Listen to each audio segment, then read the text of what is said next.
Japan is currently facing a tough situation that many in the country are calling national crisis.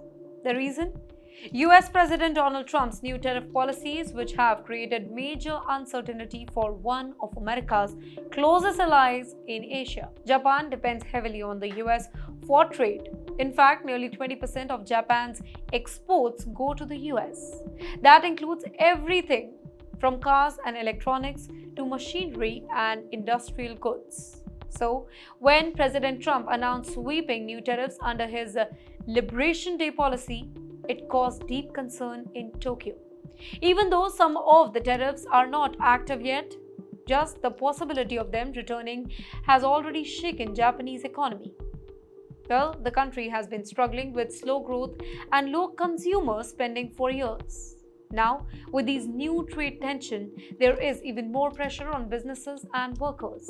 Many Japanese companies are also deeply involved in countries like China and members of ASEAN group, which includes nations like Vietnam, Thailand, and Indonesia.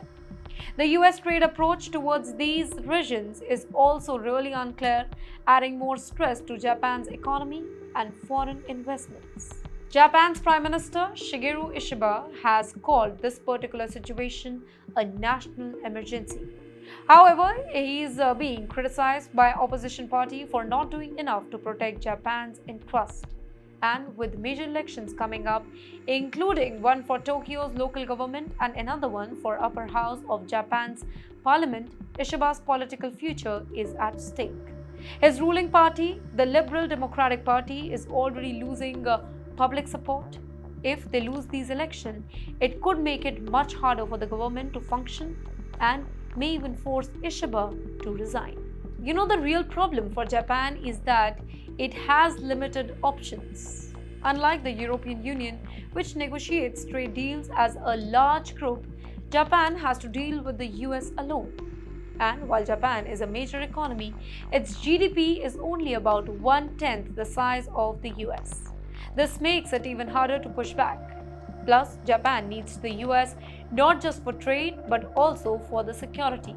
The two countries have long-standing defense alliance, and the US military presence in Japan helps protect it from threats like North Korea and even China. At the very same time, Japan imports a lot of important goods from the US, including food, fuel, and raw materials. About 30% of its total import from America. If a full trade war breaks out, Japanese consumers and industries could face higher prices and shortages. Some have suggested using Japan's larger holding of the US government bonds as leverage, but Japan tried that once in 1990s and quickly backed down because it caused major problems than it solved. Japan is also very nervous about growing threats in its region. To the north is Russia, whose relationship with Japan has worsened since the Ukraine war. In the middle is North Korea, with its nuclear weapons and aggressive behavior, and to the south is China, which has been increasing military pressure on Taiwan, something that worries Japan deeply. Japan also controls a group of islands called Senkaku Islands, which China claims as its own. Chinese ships often enter waters near these islands, causing major tension. Prime Minister Ishiba once talked about creating a sort of Asian NATO, a security alliance for countries in the region, but that seems unlikely now. There just aren't enough strong partners in Asia willing to join such group, specifically when the US itself is rethinking many of its overseas military commitments under Trump's leadership. So, Japan is caught in the middle.